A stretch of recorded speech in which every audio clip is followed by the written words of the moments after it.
So ayun na nga guys, samahan niyo ako at bubuksan natin tong parcel na dumating ngayong araw. Kung napapansin niyo, hindi pa talaga ako nakapag-ayos ng mga baby essential ni baby kasi nga wala pa akong mapaglagyan. Kaya naisipan kong bumili ng organizer guys. Organizer to guys, kaya samahan niyo ako at bubuksan natin siya. Minamanifest ko lang siya dati guys, kasi na makabili ako ng ganitong organizer para maayos ko na yung gamit ni baby. Kasi yung mga pulbo, mga mansanilla, hindi ko pa talaga na-arrange guys, nasa carton pa. Kasi hinintay ko itong dumating tong parcel na to. Kung gaano siya kaganda sa picture, sana ganun din siya sa personal. Kasi nagagandahan talaga ako sa kanya kasi marami kasi akong nakikita ganito na bumibili ng ganito kasi nga maganda daw. Kaya tingnan natin kung maganda ba talaga siya sa personal. Kasi sa picture guys, talaga namang maganda siya. At maraming sold out to guys, maraming bumibili. Bali, 4 na layer nga pala to guys. Ba't meron ang buntis? Sa side na lang kaya ako mag-asimbol, no? Para maayos yung pag-asimbol.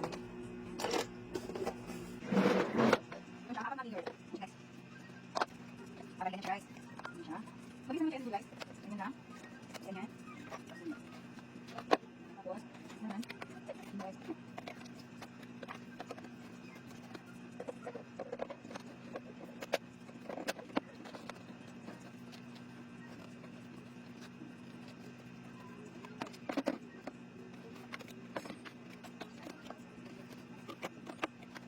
Ay, baka lang. Ano lang?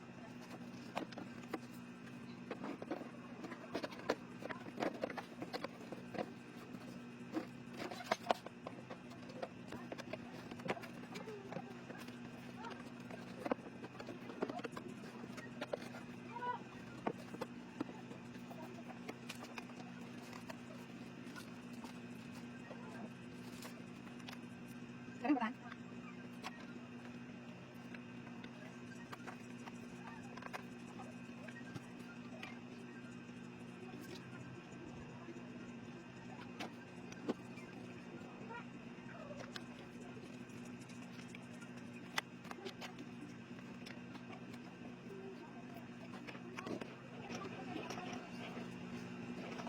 Meron pa pala siyang paganito guys. Meron siyang 4 na ganyan. Parang sabitan.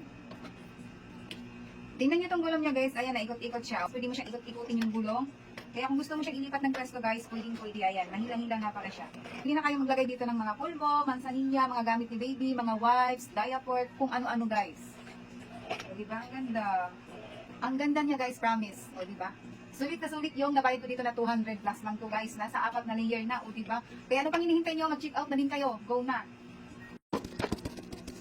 So ayun na nga guys, samahan niyo ako at bubuksan natin tong parcel na dumating ngayong araw. Kung napapansin niyo, hindi pa talaga ako nakapag-ayos ng mga baby essential ni baby kasi nga wala pa akong mapaglagyan.